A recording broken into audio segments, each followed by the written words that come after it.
तो चलिए अब हम बात करते हैं VLOOKUP फंक्शन को इफ एरर के फंक्शन के साथ कैसे यूज करना है। VLOOKUP फंक्शन जो हमने ये देख लिया कि कैसे यूज करना है, और उस VLOOKUP फंक्शन को कंप्लीटली डायनेमिक हम किस तरीके से बना सकते हैं यूजिंग द मैच फंक्शन, वो भी हमने देख लिया। बट अब हम बात करते हैं VLOOKUP फंक्शन को अगर मैं इफ एरर फंक्शन के साथ यूज कर लूं तो उसके क्या क्या मेरी रिपोर्टिंग के ऊपर उसका इंपैक्ट आएगा। बिलीव मी फ्रेंड्स, अगर आपने VLOOKUP के साथ इफ एरर फंक्शन को यूज करना सीख लिया तो आपकी रिपोर्टिंग का मैक्सिमम टाइम आपका यहाँ पे सेव होने वाला है। एक बार इसे हम समझते हैं, पहले हम इसे एक बार समझते हैं कि हमने जो डेटा लिया है वो डेटा बेसिकली कहता क्या है। देखो, जो ये लेफ्ट साइड में डेटा है, ये डेटा क्या कहता है, मैं बेसिकली एक एबीसी लिमिटेड की कुछ सप्लायर है, उन सप्लायर से मैंने कुछ डीलिंग करी, डीलिंग करने के बाद मेरे पास जो इनवॉइसेस आए, इनवॉइसेस आने के बाद मैंने अपनी बुक्स ऑफ अकाउंट में उसको एंटर कर दिया। अब जो मेरी बुक्स ऑफ अकाउंट में मेरे इनवॉइसेस एंटर्ड हैं, मेरी परचेजेस एंटर्ड हैं, वो ये परचेजेस एंटर्ड है, राइट। वो परचेज ये एंटर है, इसका मतलब मैंने अपनी बुक्स ऑफ अकाउंट में 1,82,00,000 रुपए के इनवॉइसेस जो है वो एंटर कर रखे हैं, यानी मैंने अपने सप्लायर के 1,82,00,000 रुपए का माल जो है वो परचेज किया है। बट अब जो मेरे सप्लायर ने अपनी जीएसटी की रिटर्न फाइल करी होगी, रिटर्न फाइल करने के बाद जो मेरे जीएसटीआर 2A में, यानी ये मानो कि जो मेरे सप्लायर ने मेरे नाम का जीएसटी जो जमा कराया, वो कितने अमाउंट के ऊपर जमा कराया, वो कराया 2,28,00,000 रुपए के ऊपर। यानी मैंने परचेजेस जो है वो 2,28,00,000 रुपए के जो है मैंने परचेज करी थी, बट मेरे पास इनवॉइसेस कम इनवॉइसेस आए और मैंने कम इनवॉइसेस अपने बुक्स ऑफ अकाउंट में एंटर करे। अब देखने वाली बात ये है कि यहाँ से अगर मैं इसका डिफरेंस निकालूं, अगर मैं इसको इंटरप्रेट करना चाहूं, तो इसका मतलब ये हुआ कि मैंने 45 लाख रुपीस के इनवॉइसेस अपने बुक्स ऑफ अकाउंट में एंटर ही नहीं कर रखे, राइट। अब मुझे ये पता लगाना है कि कौन से ऐसे मतलब मुझे ये पता लगाना है कि किस पर्टिकुलर सप्लायर के इनवॉइसेस मेरे को मंगाने हैं, किस पर्टिकुलर सप्लायर को मुझे फॉलो अप करना है, राइट। तो अब उसके लिए मुझे एक रिकंसिलेशन बनाना है, रिकंसिलेशन बनाना है तो उसके लिए मुझे क्या करना पड़ेगा वो एक बार समझते हैं। यहां पर एक एग्जांपल के लिए AR packaging solution, AR packaging solution का 1,33,000 रुपए का अमाउंट है जो कि मेरे सप्लायर ने मेरी अपनी जीएसटी की रिटर्न में रिपोर्ट किया और मेरे यहाँ पर मेरे पोर्टल में शो हो रहा है।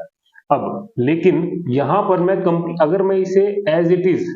इज यहाँ पर इस फिगर में से यहाँ पर माइनस करना चाहूं और अगर मैं ऊपर से लेकर के नीचे तक इसे पेस्ट करना चाहूं तो मैच नहीं होगा। वो इसलिए मैच नहीं होगा क्योंकि यहाँ पर जो आनंद एंटरप्राइजेस है, वो आनंद एंटरप्राइजेस कौन सी जगह पर है हमें नहीं पता, और है भी सही या नहीं वो भी हमें नहीं पता, राइट।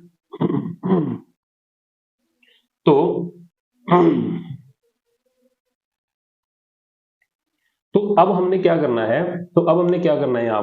यहाँ पर हमने सिंपली यहाँ पर क्या करना है, पहले तो VLOOKUP फंक्शन यूज करना है। VLOOKUP फंक्शन यूज करने के बाद मुझे ये पता लगेगा, मैंने इसे सिंपली ये बताना है कि इस सप्लायर्स को इस वाली लिस्ट में सर्च करके जो इसके आगे फिगर लिखी हुई है, पहले तो मुझे एक बार इसे सिंक्रोनाइज करना पड़ेगा। सिंक्रोनाइज करने के लिए मुझे VLOOKUP फंक्शन यूज करना है और VLOOKUP फंक्शन को मुझे ये बताना है कि इस वाले सप्लायर्स को इस वाली लिस्ट में सर्च कर लो। सर्च करने के बाद जो इसके आगे फिगर लिखी हुई है उस फिगर को यहाँ पर रिपोर्ट कर दो। सिंपल, हमने VLOOKUP फंक्शन यूज किया था, इसी तरीके से यूज किया था। अब हम यहाँ पर क्या करते हैं कि इन सप्लायर्स की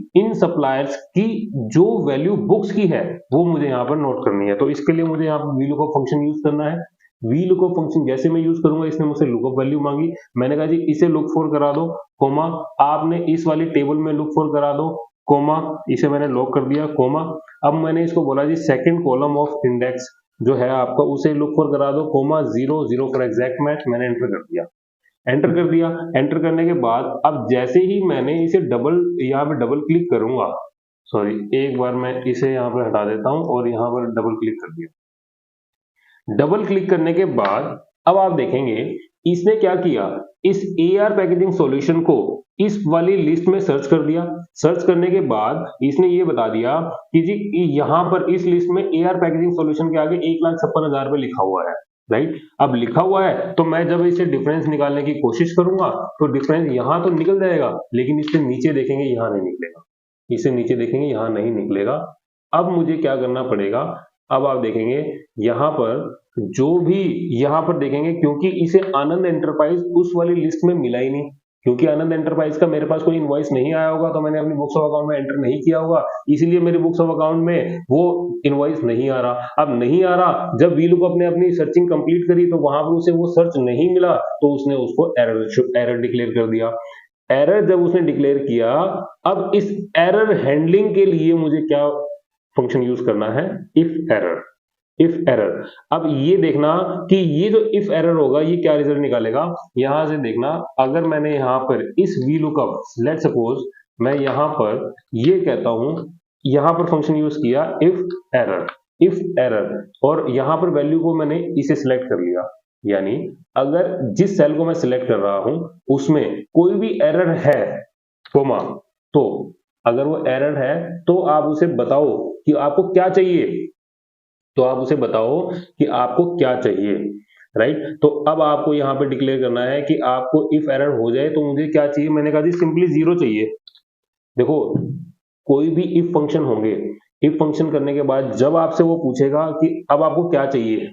अगर ये वैल्यू मिल जाती है, ये कंडीशन पूरी हो जाती है, तो आपको क्या चाहिए, आप उसे एक नंबर भी बता सकते हो, मुझे ये नंबर रिपोर्ट करके दे दो, इसका रिजल्ट मुझे ये दे दो, ये पर्टिकुलर स्टैटिक रिजल्ट ये दे दो, या फिर आप उसे एक पर्टिकुलर फॉर्मूला भी, एक फंक्शन भी यूज करने के लिए बोल सकते हो। आप उसे एक फॉर्मूला भी बोल सकते हो कि मेरा एक फॉर्मूला लगा करके दे दो, दिस माइनस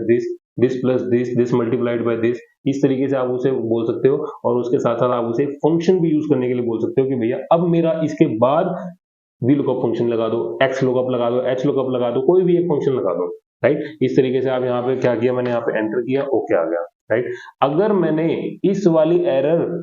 के ऊपर जो इफ एरर लगाया, यानी अगर मैं यहाँ पर अलग से इसे इफ एरर को यूज ना करूं, इस इफ एरर को ये जो इसके आगे यहाँ पर इसके आगे इफ एरर यूज कर लूं, और इस VLOOKUP का जो रिजल्ट आएगा वो इफ एरर के लिए वैल्यू आ जाएगी, राइट। अब यहां पर मैंने कोमा करके मैंने इसे बोला सिंपली मुझे 0 दे दो,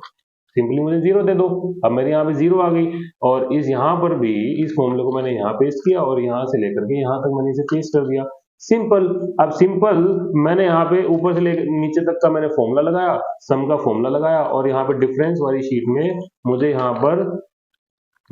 पर सिंगल गो में ये पता लग गया कि किस पर्टिकुलर सप्लायर का कितने इनवॉइसेस पेंडिंग है, कितने मेरी बुक्स में ज्यादा चढ़े हुए हैं, कितने मेरी बुक्स में कम चढ़े हुए हैं। तो वो सारी रिपोर्टिंग मेरे पास आ गई using the if error function with VLOOKUP function.